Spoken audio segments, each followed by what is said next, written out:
ಎಲ್ಲರಿಗೂ ನಮಸ್ಕಾರ. ಏಷ್ಯಾನೆಟ್ ಸುವರ್ಣ ನ್ಯೂಸ್ಗೆ ಸ್ವಾಗತ. ನಾನು Padmashri Bhat. Bigg Boss Kannada season 12 show ಮುಕ್ತಾಯ ಆಗಿದೆ. ಧನುಷ್ ಗೌಡ ಅವರು ಇವತ್ತು ನಮ್ಮ ಜೊತೆ ಇದ್ದಾರೆ. ಬಿಗ್ ಬಾಸ್ ಬಗ್ಗೆ ಮಾತನಾಡೋದಕ್ಕೆ ಸಾಕಷ್ಟು ಪ್ರಶ್ನೆಗಳಿವೆ, ಬನ್ನಿ ಮಾತಾಡ್ಸೋಣ. ಹೇಗಿದ್ದೀರಾ? ಚೆನ್ನಾಗಿದ್ದೀನಿ. ನೀವು? ನಾನು ಚೆನ್ನಾಗಿದ್ದೀನಿ.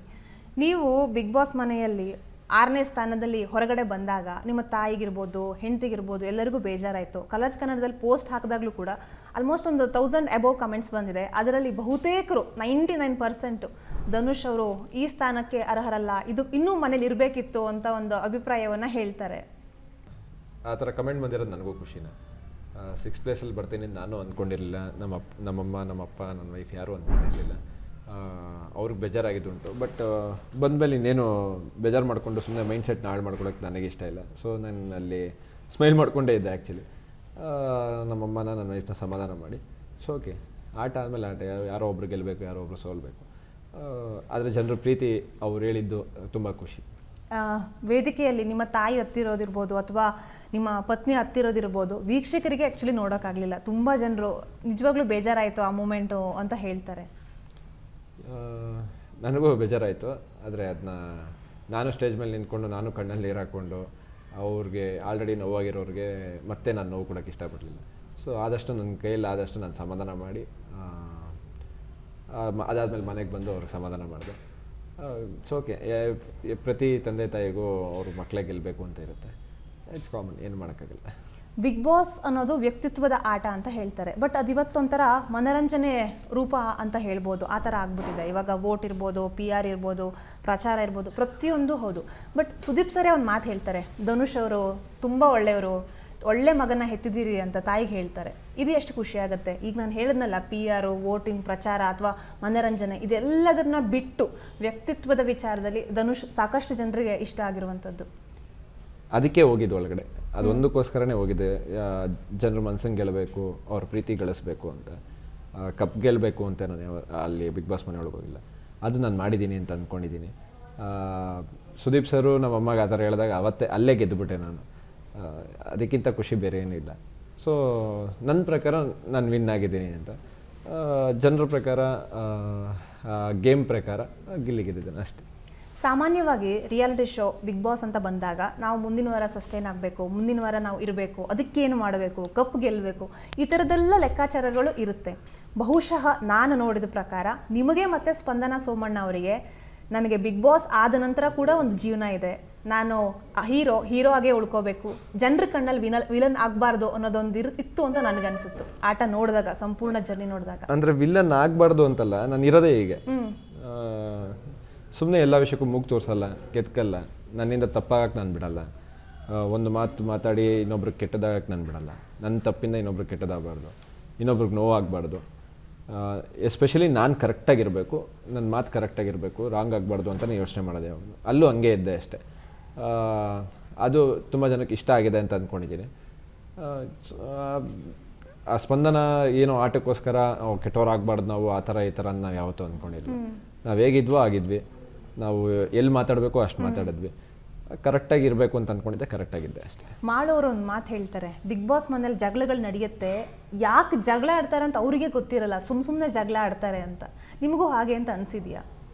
ಅಂದರೆ ಒಂದು ಟಾಪಿಕ್ಗೆ ಅಷ್ಟು ಜಗಳ ಆಡೋ ಅವಶ್ಯಕತೆನೇ ಇರಲ್ಲ ಅಲ್ಲಿ, ಆದರೂ ಜಗಳ ಆಡ್ತಾರೆ ಅಂತ ನನಗೂ ಅನ್ನಿಸ್ತು.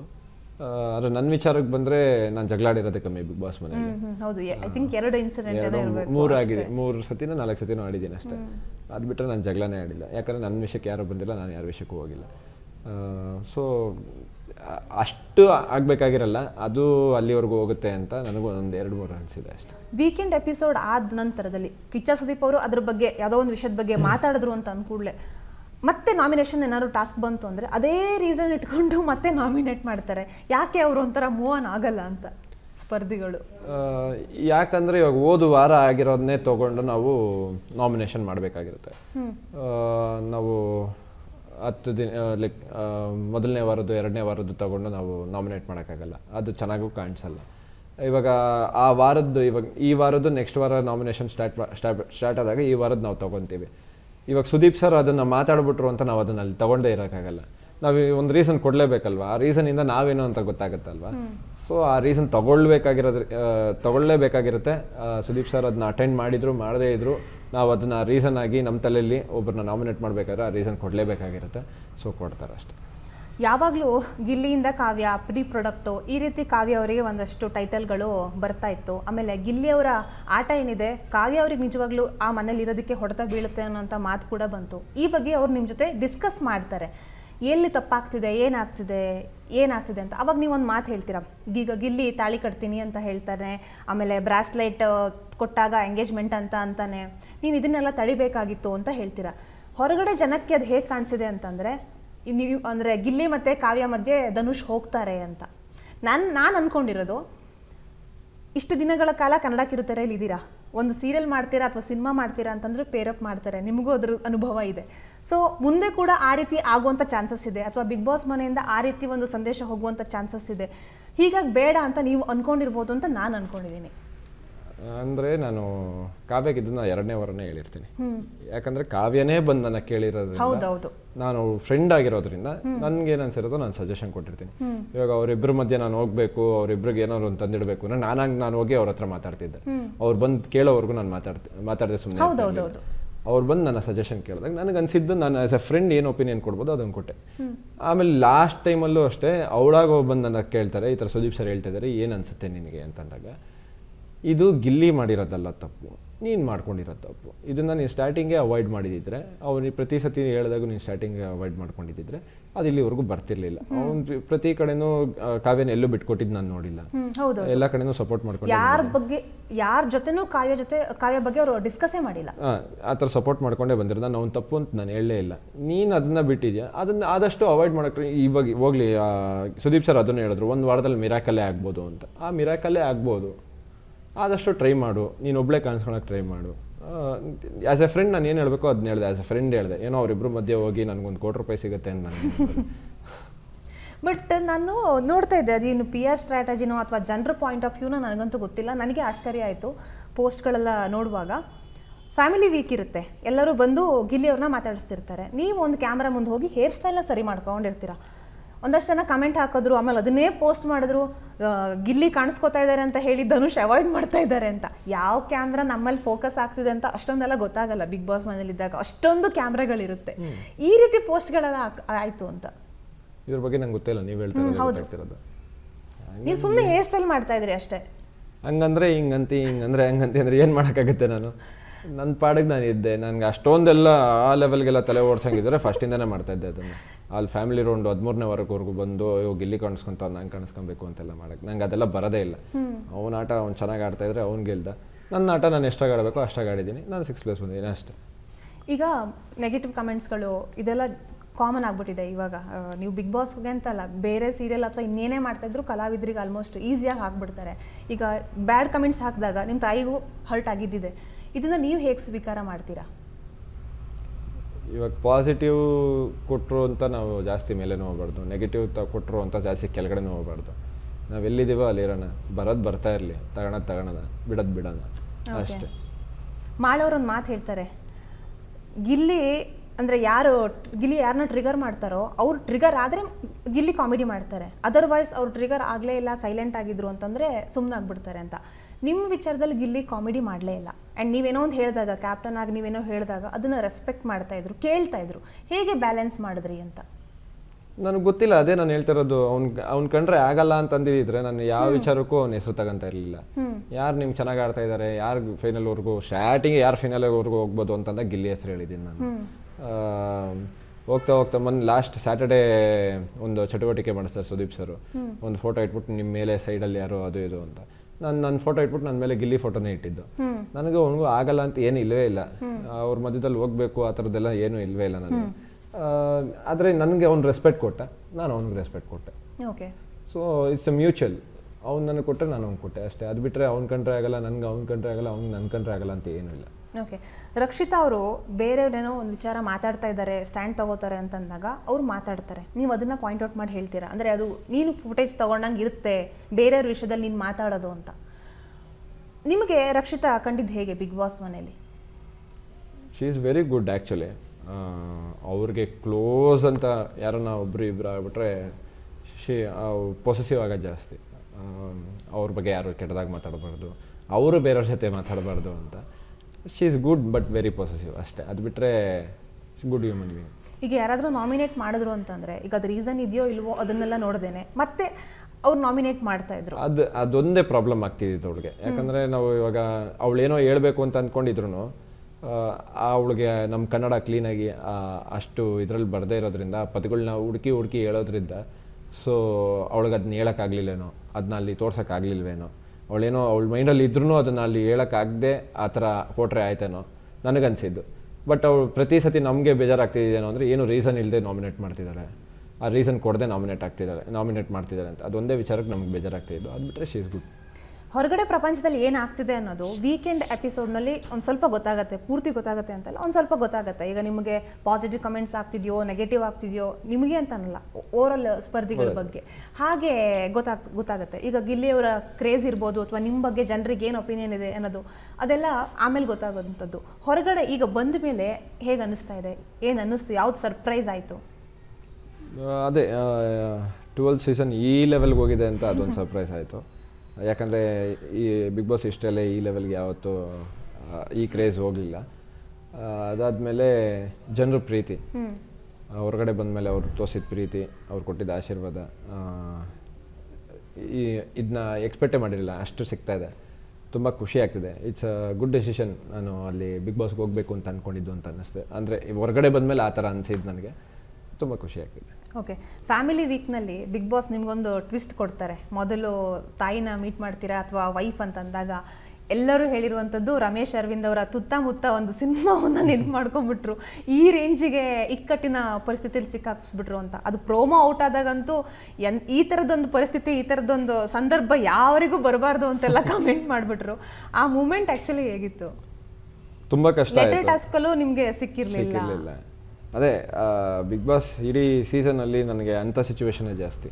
ಅದು ಬೇಕಾ ಇದು ಬೇಕಾ, ಅದು ಬೇಕು ಅಂದರೆ ಇದು ಬಿಡಬೇಕು, ಇದು ಬೇಕು ಅಂದರೆ ಅದು ಬಿಡಬೇಕು ಅಂತ. ಆ್ಯಕ್ಚುಲಿ ಅದರಲ್ಲೂ ನೀವು ಆ್ಯಕ್ಚುಲಿ ಗೆದ್ರಿ ಆ ಟಾಸ್ಕಲ್ಲೂ ಕೂಡ. ಅದೇ ಅಮ್ಮ ಬೇಕಾ ವೈಫ್ ಬೇಕಂದಾಗ ನಂಗೆ ಗೊತ್ತು ನನ್ನ ವೈಫು ಅರ್ಥ ಮಾಡ್ಕೊತಾಳೆ ನನ್ನ, ಆ ಥರ ಎಲ್ಲ ತಲೆ ಕೆಡಿಸ್ಕೊಳಲ್ಲ ಅಂತ. ಬಟ್ ನನಗಂತೂ ನಮ್ಮಮ್ಮನ ನೋಡಬೇಕು ಅಂತ ಅನಿಸಿತ್ತು, ಅದಕ್ಕೆ ಅಮ್ಮನ ಸೆಲೆಕ್ಟ್ ಮಾಡಿದೆ. ಆಮೇಲೆ ವೈಫು ಬಂದು ಇಟ್ ವಾಸ್ ಗುಡ್, ಚೆನ್ನಾಗಿತ್ತು. ಓಕೆ, ಈಗೇನು ಹೇಳ್ತಾರೆ ವೈಫು ಮತ್ತು ಅಮ್ಮ ಎಲ್ಲ ಮನೆಯವರು? ನಾನು ಅವ್ರನ್ನ ಕೇಳಿದ್ದೆ ಅಷ್ಟೇ, ನಿಮಗೂ ಓಕೆನಾ ನಾನು ಇದ್ದಿದ್ದು ಒಳಗಡೆ, ನಾನು ಇದ್ದಿದ್ದ ರೀತಿ ಚೆನ್ನಾಗಿತ್ತ, ನಿಮ್ಗೆ ಇಷ್ಟ ಆಯಿತಾ? ಇಷ್ಟ ಆಯಿತು, ಅಷ್ಟೇ ಬೇಕಾಗಿತ್ತು. ಓಕೆ, ಈಗ ಭವ್ಯ ಗೌಡ ಅವರು ಈ ಹಿಂದೆ ಸೀಸನಲ್ಲಿ ಭಾಗವಹಿಸಿದಾಗ 5th ರನ್ನರ್ ಅಪ್ ಆಗಿರುವಂಥದ್ದು, ನೀವು ಕೂಡ ಸೇಮ್ ಅಂದರೆ ಫ್ರೆಂಡ್ಸ್ ಆಗಿರುವಂಥದ್ದು. ಭವ್ಯ ಅವ್ರನ್ನಾದ್ರು ವಿಶ್ ಮಾಡಿದ್ರು, ಫೋನ್ ಮಾಡಿದ್ರು. ತುಂಬ ಖುಷಿ ಆಯಿತು, ಚೆನ್ನಾಗಿ ಆಟ ಆಡಿದೆ, 6th ಪ್ಲೇಸ್ ಬಂದಿದ್ದು. ಮನೇಲಿ ಎಲ್ರಿಗೂ ಬೇಜಾರಾಯಿತು ಅಂತ ಒಂದು ಇಟ್ ವಾಸ್ ಫೋನ್ ಮಾಡಿ ಒಂದು 5-10 ನಿಮಿಷ ಮಾತಾಡಿದ್ರು, ಚೆನ್ನಾಗಿ ಮಾತಾಡಿದ್ರು. ಓಕೆ, ನೆಕ್ಸ್ಟ್ ಪ್ಲ್ಯಾನಿಂಗ್ ಎಲ್ಲ ಹೇಗಿದೆ, ಏನಿದೆ? ಸಿನಿಮಾ ಮಾಡಬೇಕು ಅಂತ ಅಂದ್ಕೊಂಡಿದ್ದೀನಿ. ಒಂದು ಒಳ್ಳೆ ಸ್ಟೋರಿ ಸಿಕ್ಕಿದ್ರೆ ಚೆನ್ನಾಗಿ ಅದನ್ನು ಮಾಡಿ ಜನರಿಗೆ ತೋರಿಸಿ ಅದೊಂದು ಕ್ಲಿಕ್ಕಾಗಿ ಜನರು ಅವ್ರ ಪ್ರೀತಿ ಅವ್ರ ಆಶೀರ್ವಾದ ಕೊಟ್ಟು ಅದನ್ನು ತೊಗೊಂಡೋದ್ರೆ ಚೆನ್ನಾಗಿ ಹೋದರೆ ಇನ್ನೊಂದು 10 ಮೆಟ್ಲು ಹತ್ತದ ಮೇಲೆ, ಇಲ್ಲ ಅಂದರೆ ಪ್ರಯತ್ನ ಇನ್ನೂ ಜಾಸ್ತಿ ಮಾಡೋದು ಅಷ್ಟೇ. ಓಕೆ, ಈಗ ಗಿಲ್ಲಿ ನಟ ಅವರ ವಿನ್ನಿಂಗ್ ಬಗ್ಗೆನೇ ಒಂದಷ್ಟು ಚರ್ಚೆಗಳು ಆಗಿರುವಂಥದ್ದು. ಅದು ಅಶ್ವಿನಿ ಅವರು ಬಡವ್ರ ಮಕ್ಕಳು ಬೆಳಿಬೇಕಯ್ಯ ಅನ್ನೋ ಒಂದು ಡೈಲಾಗಿಗೆ ಹೇಳಿರೋದಕ್ಕೆ ನೀವೇನು ಹೇಳ್ತೀರಾ? ಹೇಳಿ ಸಾಕಾಯ್ತು ನನಗೆ ಈ ವಿಚಾರ. ಬಟ್ ಒಂದು ಕಪ್ ಅನ್ನೋಂಥದ್ದು ಈ ರೀತಿ ಎಲ್ಲ ಟರ್ನ್ ಆಗ್ತಿದೆ ಅಂತ ಏನಿಲ್ಲ, ಅವ್ನು ಗೆದ್ದಿದ್ದಾನೆ ಅಷ್ಟೇ. ಅವ್ನು ಗೆದ್ದಿದ್ದಾನೆ, ಅವ್ನ ಗೆಲುವನ್ನು ಅವ್ನು ಎಂಜಾಯ್ ಮಾಡೋಕ್ಕೆ ಬಿಡಬೇಕಷ್ಟೇ. ನಾವು ಗೆದ್ದ ಮೇಲೆ ಅವ್ರ ಬಗ್ಗೆ ಮಾತಾಡೋದ್ರೆ ಏನು ಉಪಯೋಗ ಇಲ್ಲ. ಅವನ ಬಗ್ಗೆ ಅವ್ನು ಆಯಿತು ಬಡವ ಅಲ್ವಾ, ಬಡವ ಆಗಿದ್ದ, ಅದನ್ನೆಲ್ಲ ಯಾರು ನೋಡಿ ಓಟ್ ಹಾಕಿರಲ್ಲ ನಂಗೆ ಗೊತ್ತಿರೋಂಗೆ. ಅವ್ನು ಚೆನ್ನಾಗಿ ಆಟ ಆಡಿರ್ತಾನೆ, ಎಲ್ರಿಗೂ ಇಷ್ಟ ಆಗಿರ್ತಾನೆ, ಅದಕ್ಕೆ ಓಟ್ ಹಾಕಿರ್ತಾರೆ, ಅದರಿಂದ ಗೆದ್ದಿದ್ದಾನೆ. ಗೆದ್ದ ಮೇಲೆ ನಾವು ಮಾತಾಡೋದು ತಪ್ಪಾಗುತ್ತೆ. ಅವ್ನ ಗೆಲುವು ನಾವು ಎಂಜಾಯ್ ಮಾಡ್ಕೊಬೇಕು. ನಮ್ಮ ಪಾಡಿಗೆ ನಾವೇನು ಸಾಧಿಸಿದೀವೋ ಅದನ್ನು ನೋಡಿಕೊಂಡು ನಮ್ಮ ಪಾಡಿಗೆ ನಾವು ನಮ್ಮ ಜೀವನ ನೋಡ್ಕೊಬೇಕಷ್ಟೇ. ಬಿಗ್ ಬಾಸ್ ಮನೇಲಿ ನೆನಪಿಡುವಂಥ ಕ್ಷಣ ಯಾವುದಾದ್ರೂ ಇದೆಯಾ? ನೀವು ಜಾಕೆಟ್ ಅಂತೂ ತೊಗೊಂಡ್ರಿ ಸುದೀಪ್ ಅವರಿಂದ. ಕಿಚನ ಚಪ್ಪಾಳೆ, ನೀವು ಜಾಕೆಟ್ನ ಬಿಟ್ಟರೆ ಕಿಚನ ಚಪ್ಪಾಳೆ it is very memorable moment actually. ಯಾಕಂದರೆ ಆ ವ್ಯಕ್ತಿತ್ವದ ವಾರ ಅಂತಲೇ ಹೇಳ್ಬಿಟ್ಟು ಆ ವಾರ ಸ್ಟಾರ್ಟ್ ಮಾಡಿರ್ತಾರೆ. ನಾನು ಕ್ಯಾಪ್ಟನ್ ಆಗಿರ್ತೀನಿ, ನನ್ನನ್ನು ಸೇರಿಸಿ ಸುದೀಪ್ ಸರೇ ನಾಮಿನೇಟ್ ಮಾಡಿರ್ತಾರೆ. ಈ ಟಾಸ್ಕು ಅದು ಇದು ಅಂತ ಬಲೆ ಮಾತಾಡ್ತಾ ಇದ್ದೀರಾ, ಟಾಸ್ಕ್ ಇಲ್ಲದೆ ನಿಮ್ಮ ವ್ಯಕ್ತಿತ್ವನ ತೋರಿಸಿ ನೀವು ಉಳ್ಕೊಳ್ಳೋಕ್ಕೆ ಪ್ರಯತ್ನ ಪಡಿ ಅಂತೇಳಿ ಆ ವಾರ ಒಂದು ಲೆಟ್ರ್ ವಾರ ಇಡ್ತಾರೆ. ಅದೇ ವಾರ ನನ್ನ ವ್ಯಕ್ತಿತ್ವ ನೋಡಿ ನನಗೆ ಕಿಚ್ಚನ ಚಪ್ಪಾಳೆ ಸಿಕ್ಕಿತ್ತು. ಯಾಕಂದರೆ ಆ ವಾರ ಎಸ್ಪೆಷಲಿ ಆ ವಾರ ವ್ಯಕ್ತಿತ್ವದ ವಾರ ಅಂತಲೇ ಇಟ್ಟಿದ್ರು. ಆ ವಾರದಲ್ಲಿ ಕಿಚ್ಚನ ಚಪ್ಪಾಳೆ ಸಿಕ್ಕಿದ್ದು ತುಂಬ ಖುಷಿ ಆಯಿತು. ಓಕೆ, ಈಗ ಬಿಗ್ ಬಾಸ್ ಮನೆಯಲ್ಲಿ ಈಗ ಒಂದಷ್ಟು ವಿಷಯಗಳೆಲ್ಲ ನಡೆದಿರುತ್ತೆ. ಈಗ ಧ್ರುವಂತ್ ಅವರೇ ಒಂದು ಸಲ ಹೇಳಿದ್ದು, ಆಮೇಲೆ ಅಶ್ವಿನಿ ಅವರು ಹೇಳ್ತಾರೆ, ಬಿಗ್ ಬಾಸ್ ಅನ್ನುವಂಥದ್ದು ಒಂದು ಯೂನಿವರ್ಸಿಟಿ ಇದ್ದಂಗೆ, ಸಾಕಷ್ಟು ವಿಷಯಗಳನ್ನ ನಾವಿಲ್ಲಿ ಕಲಿಬೋದು, ಇಲ್ಲಿ ಸಿಗುವಂಥ ಪಾಠ ಎಲ್ಲೂ ಸಿಗಲ್ಲ ಅಂತೆಲ್ಲ ಹೇಳ್ತಾರೆ. ನಿಮ್ಮ ವ್ಯಕ್ತಿತ್ವ ಅಥವಾ ವ್ಯಕ್ತಿತ್ವ ಅನ್ನೋದಕ್ಕಿಂತ ಕೆಲವೊಂದಷ್ಟು ಆಲೋಚನೆಗಳೇನಾದರೂ ಬದಲಾಗಿದೆಯಾ, ಅಥವಾ ನೀವು ವೇ ಆಫ್ ಥಿಂಕಿಂಗ್ ಏನಾದ್ರು ಬದಲಾಗಿದೆಯಾ ಬಿಗ್ ಬಾಸ್ ಮನೆಗೆ ಹೋದ ನಂತರದಲ್ಲಿ? ಅಂದರೆ ಬಿಗ್ ಬಾಸ್ ಮನೆ 11 ಸೀಸನ್ನು ಇದ್ದಿದ್ದು ಒಪಿನಿಯನ್ ಬೇರೆ, ಅಲ್ಲಿ ಹೋಗಿ ಬಂದಮೇಲೆ ಬಿಗ್ ಬಾಸ್ ಮೇಲೆ ಇದ್ದಿದ್ದು ಒಪಿನಿಯನ್ ಬೇರೆ. ನನಗೆ ಒಳಗೋಗಿ ಬಂದಮೇಲೆ ಈ 11 ಸೀಸನ್ ಇದ್ದಿದ್ದು ಅಷ್ಟು ಕಂಟೆಸ್ಟೆಂಟ್ ಮೇಲೆ ನನಗೆ ರೆಸ್ಪೆಕ್ಟ್ ಜಾಸ್ತಿ ಆಯಿತು. ಆಮೇಲೆ ಈ ಹಳದ ಸೀನೆಲ್ಲ ಪೇರೆಂಟ್ಸ್ ಬಂದಾಗ ಹತ್ಕೊತಾರಲ್ಲ, ಅದೆಲ್ಲ ಏನು ಗುರು ನಾಟಕ ಮಾಡ್ತೀರಾ ಅಂತಲೇ ನಾನು ಅಂದ್ಕೊಂಡಿದ್ದೆ. ಹೊರಗಡೆ ಇನ್ನೇನು 2 ವಾರದಲ್ಲಿ ಬರ್ತೀರಾ, ಏನು ಕತ್ಕೊಂತೀರಾ ಅಂತ. ಬಟ್ ಅಲ್ಲಾಗುತ್ತೆ, ಪ್ರತಿಯೊಬ್ಬರಿಗೂ ಫೀಲ್ ಆಗುತ್ತೆ, ಹತ್ಕೊತೀವಿ. ಅದು ಬಂದೇ ಬರುತ್ತೆ. ನಾವು ಹತ್ಕೋಬಾರ್ದು ಅಂದ್ಕೊಂಡಿದ್ರು ಅಲ್ಲಿ ಬಂದೇ ಬರುತ್ತೆ. ನನ್ನ ಆಲೋಚನೆ ಏನು ಚೇಂಜ್ ಆಗಿದೆ ಅದು ಇದು ಅಂತಂದರೆ ಫ್ಯಾಮಿಲಿಗೆ ಜಾಸ್ತಿ ಟೈಮ್ ಕೊಡಬೇಕು ಅನ್ನೋದು.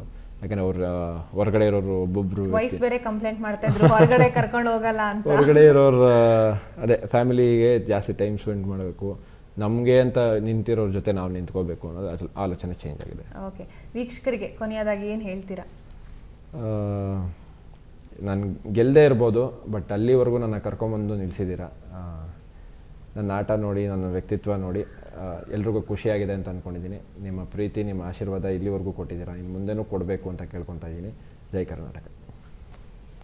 ಇಲ್ಲಿಯವರೆಗೆ ವೀಕ್ಷಕರು ಗೀತಾ ಇರ್ಬೋದು, 100 ಜನ್ಮಕ್ಕೂ ಇರ್ಬೋದು, ಗೌರಿಶಂಕರ ಧಾರಾವಾಹಿಯಲ್ಲಿ ನಿಮ್ಮನ್ನು ನೋಡಿರುವಂಥದ್ದು. ಆದಷ್ಟು ಬೇಗ ತೆರೆ ಮೇಲೆ ಕಾಣಿಸ್ಕೊಳ್ಳಿ, ವೀಕ್ಷಕರನ್ನು ಮನರಂಜಿಸಿ ಅಂತ ಕೇಳ್ಕೊತೀನಿ. ಇಷ್ಟೊತ್ತು ಏಷ್ಯಾನೆಟ್ ಸುವರ್ಣ ನ್ಯೂಸ್ ಜೊತೆಗೆ ಬಿಗ್ ಬಾಸ್ ಜರ್ನಿ ಬಗ್ಗೆ ಮಾಹಿತಿಯನ್ನು ಹಂಚ್ಕೊಂಡಿದ್ದೀರಾ. Thank you so much. ನಿಮ್ಮ ಮುಂದಿನ ಜೀವನಕ್ಕೆ ಒಳ್ಳೆಯದಾಗಲಿ. ಥ್ಯಾಂಕ್ ಯು, ನಿಮಗೂ ಒಳ್ಳೆಯದಾಗಲಿ. Thank you. ಎಸ್, ಇದಾಗಿತ್ತು ಬಿಗ್ ಬಾಸ್ ಸ್ಪರ್ಧಿ ಧನುಷ್ ಗೌಡ ಅವರ ಮಾತುಗಳು. ನೇರ ದಿಟ್ಟ ನಿರಂತರ ಸುದ್ದಿಗಾಗಿ ನೋಡ್ತಾ ಇರಿ ಏಷ್ಯಾನೆಟ್ ಸುವರ್ಣ ನ್ಯೂಸ್.